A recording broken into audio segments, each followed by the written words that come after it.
सरहदों पर बहुत तनाव है क्या? कुछ पता तो करो, चुनाव है क्या?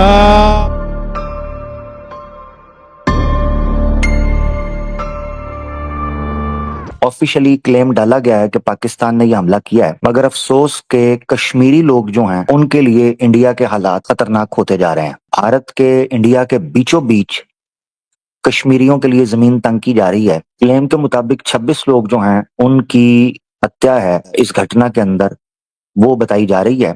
अभी उसको हम डिटेल में थोड़े और तरीके से डिस्कस करेंगे, मगर यहाँ यशराज शर्मा जी की रिपोर्ट के मुताबिक नॉर्दर्न स्टेट जो पंजाब की है, वहां आसिफ डार नामी एक कश्मीरी रहता था। ये कश्मीरी है, इसी की वजह से हुआ है जो हुआ है। हम गलत को गलत कहेंगे, मगर किसी की भावनाएं और किसी की आस्था और किसी की प्रोपेगेंडा का शिकार होकर हम किसी चीज को गलत नहीं कहेंगे। अब यहाँ जो बुनियादी तौर पर एक चीज समझने की है वो ये है, एक नागरिक अपने राष्ट्र की पॉलिसी से इख्तलाफ कर सकता है, चाहे वो फॉरेन पॉलिसी हो या डिफेंस पॉलिसी, उससे इख्तलाफ कर सकता है, उसको हक है। मसला ये पड़ गया है इंडिया के अंदर कि एक एक्सट्रीम राइट विंग की हिंदुत्व पार्टी पूरे के पूरे देश के नैरेटिव को हाईजैक करने पर तुली हुई है, और इनके चमचे कड़छे बजाय इसके कि इस वक्त मुल्क को इकट्ठा करें, बजाय इसके कि इस वक्त सोचें, कम्युनिटीज को साथ लेकर चलें, सोचें कि जेन्युइनली इसकी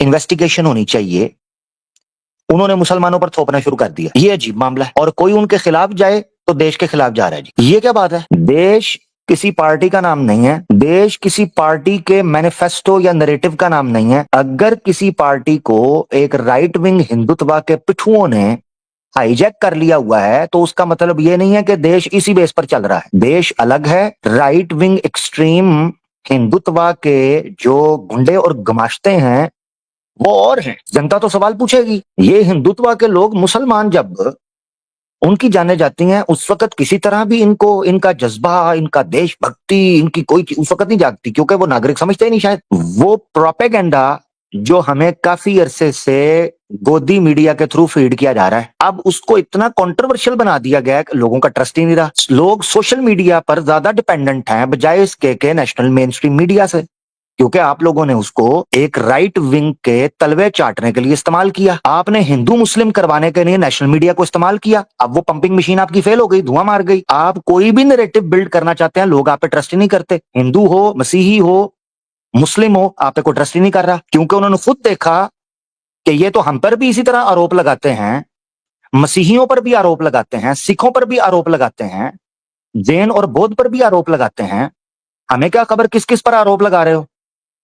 कभी सोचा इस चीज को? आज तुम्हें नफरत ये जो बो रहे थे अपने ही इंटरनल कम्युनिटी की नफरत के अंदर, आज तुम्हें उसका फल भुगतना पड़ रहा है। फॉल्स फ्लैग ऑपरेशन ये बेसिकली होता क्या? ये सबसे पहले 16th सेंचुरी के अंदर इस्तेमाल की गई थी रोमन कैथोलिक के खिलाफ, क्योंकि कैथोलिक्स ये करते थे, अपने आप को रिलीजियस दिखाते थे। पॉइंट टू बी नोटेड, तो फॉल्स फ्लैग ऑपरेशन बेसिकली ये होता था कि कोई किसी कम्युनिटी से अपने आप को होने का क्लेम करे, प्रिटेंड करे। कोई ये कहे कि मैं फलां कम्युनिटी से हूं, मगर एक्चुअल में वो हो नहीं। कोई खुद को मुसलमान प्रिटेंड करवाए बट ओरिजिनल में मुसलमान हो ना, और कोई कांड करे और पूरे का पूरा ब्लेम मुस्लिम समाज पर चला जाए।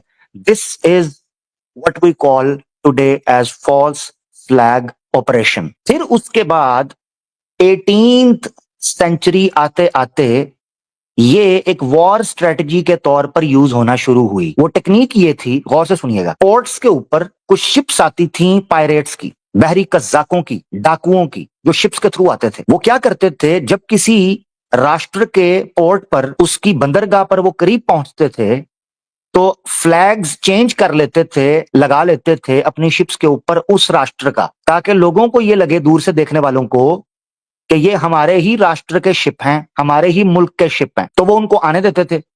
जैसे ही वो पहुंचते थे वो अटैक करते थे, लोगों को धोखा देते थे। ये समय गुजरते बड़ी तादाद के अंदर इस चीज को इस्तेमाल किया जाने लगा मुख्तलिफ राष्ट्रों की तरफ से। मिसाल के तौर पर बीबीसी ने एक पूरी रिपोर्ट दी थी, what are they and when have they been used, क्या है ये और कैसे यूज किया जाता है।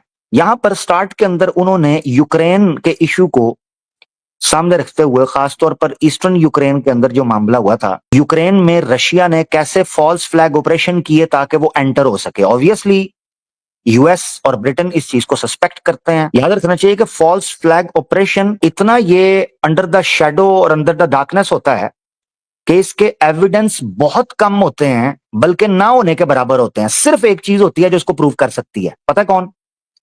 वही लोग जिन्होंने ये फॉल्स फ्लैग ऑपरेशन किया हो। लिहाजा दुनिया के सामने बहुत रेयर होता है कि ये चीज हकीकतन सामने आए। 2020 में एक इल्जाम सामने आया था कि पाकिस्तान में यूएन ऑब्जर्वर्स जो कि कश्मीर से गुजर रहे थे, एक व्हीकल के ऊपर फायरिंग होती 2020 के अंदर, जिसको पाकिस्तान ये कहता है कि इंडिया की तरफ से ये किया गया था, बट इंडिया ये कह रहा था कि ये फॉल्स फ्लैग ऑपरेशन है। सो हियर इंडिया क्लेम कर रहा था कि 2020 में पाकिस्तान ने यूएन ऑब्जर्वर्स की व्हीकल के ऊपर जो अटैक फायरिंग करवाई है, तो इंडियन ट्रूप्स को इसमें बेसिकली फॉल्स फ्लैग ऑपरेशन के तौर पर यूज किया गया, प्रिटेंड किया गया कि इंडियन है, ओरिजिनली वो इंडियन नहीं थे। इसी तरीके से पुलवामा अटैक के बारे में आपको पता है, ये खबरें गर्दिश करती रहीं, इस तरह की बहुत सी और चीजें हैं। बट कश्मीर क्यों? एक रिपोर्ट आती है जो कि बहुत बड़ा इल्जाम था, शहर के बीचों बीच एक ऑफिसर गुजरे जिनका नाम है सतीश चंद्र वर्मा। उनके ऊपर ये आरोप लगाया गया टाइम्स ऑफ इंडिया की रिपोर्ट के मुताबिक कि इंडियन पार्लियामेंट पर जो अटैक हुआ था 2001 के अंदर, इसी तरीके से ताज होटल पर मुंबई के अंदर 2008 के अंदर अटैक हुआ था, जिसको 26/11 कहते हैं, 26/11, वो basically orchestrated by the government था।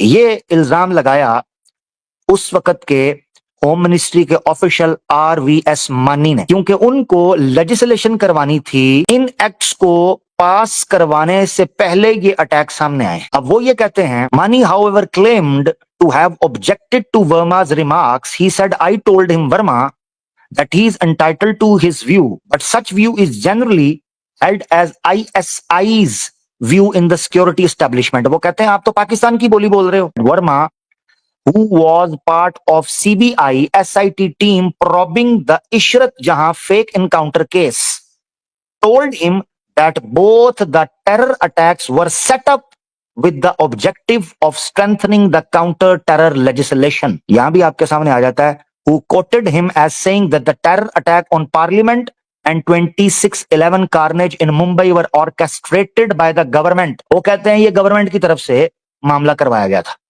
अब कितनी सच्चाई है कितनी नहीं, आपको ये चीज पता होनी चाहिए कि करकरे, हेमंत करकरे एक बहुत कंट्रोवर्शियल स्टोरी है, जो लोग नहीं जानते उसको पढ़ लीजिएगा। इसी तरीके से एक बहुत बड़ी घटना इससे पहले 20 मार्च 2000 के अंदर कश्मीर के अंदर होती है। वो मैसेकर था सिख मैसेकर। तकरीबन 35 से 36 के करीब सिखों को एक फेस्टिवल के बाद लाइन में खड़ा करके मारा गया था और एक एक को भूना गया था, और बड़ी ये दुखदायक घटना थी आज से ठीक 25 साल पहले। आज भी पहलगाम के इस इशू के बाद कुछ लोग दोबारा इस वाक्य को याद कर रहे हैं जो हुआ था छित्ती सिंहपुरा के अंदर। सिख बरादरी अपने फेस्टिवल से वापस आ रही है, तकरीबन शाम के 7:30 बजे थे, 7:30 PM।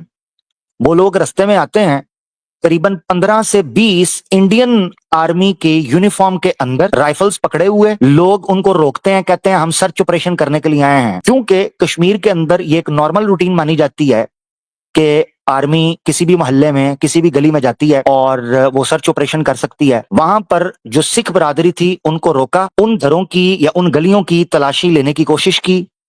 जैसे ही उन्होंने लाइन में लगाकर उनको खड़ा किया, उनमें से जो 15 से 20 लोग थे उन्होंने घेरा उनको, और उसके बाद उन्होंने अपने फायर खोले और करीबन 36 के करीब सिख जो उस वक्त निर्दोष लोग थे, इंसान थे, उनको गोलियां मार के शूट कर दिया। उनमें एक बंदा बचा था और उसने बताया कि वो कंफर्म कर रहे थे गोलियां लगने के बाद एक एक को दोबारा आकर रीलोड करके शूट कर रहे थे। उसका नसीब अच्छा, वो बंदा बच गया। उसने बताया कि वो लोग हमें मारने के बाद हंस रहे थे और एक वायरलेस के ऊपर उन्होंने कहा मिशन सक्सेसफुल, और उसके बाद वो चले गए। 25 साल होने को हैं। आपको जानकर हैरानगी होगी, 2017 के अंदर रिटायर्ड लेफ्टिनेंट जनरल का इंटरव्यू आता है KS गिल। वो बेसिकली CBI कमेटी के मेंबर थे जो छित्ती सिंहपुरा के मैसेकर की इन्वेस्टिगेशन कर रहे थे। आए आपको सुनाता हूं उन्होंने क्या कहा था। चैनल है सिख न्यूज एक्सप्रेस। ਜਿਹੜੇ 35 ਸਿੱਖਾਂ ਦਾ ਮੈਸੇਕਰ ਹੋਇਆ ਸੀਗਾ 2000 ਵਿੱਚ, ਉਹਦੇ ਬਾਰੇ ਤੁਸੀਂ ਕੀ ਕਹਿਣਾ ਚਾਹੋਗੇ? ਉਹ ਤਾਂ ਜੀ ਸ਼ਰਾਰਤ ਸੀਗੀ, ਜਿਹੜੇ ਸਰੈਂਡਰਡ ਮਿਲੀਟੈਂਟਸ ਉਹਨਾਂ ਨੂੰ ਇਹਨਾਂ ਨੇ ਰਫਲਾਂ ਦੇਣ ਲੱਗ ਪਏ, ਯੂਜ਼ ਕਰਨ ਲੱਗ ਪਏ। Then they hatched a plot, those surrendered militants, they hatched a plot and army jawans, some friends of theirs, helped them. We gave the full report. We said army was involved. ਅਸੀਂ ਕਿਹਾ ਤੁਸੀਂ ਬਿਜਾ supreme court ਜੱਜ ਬਿਠਾ ਲਓ। Things went from bad to worse. Then the government decided ਅਸੀਂ ਖੋਜ ਕੱਢਣੀ ਨਹੀਂ। Were there any political reasons behind the killing? Only this, that the BJP government wanted to tell Clinton that in Jammu and Kashmir, Pakistan is killing people.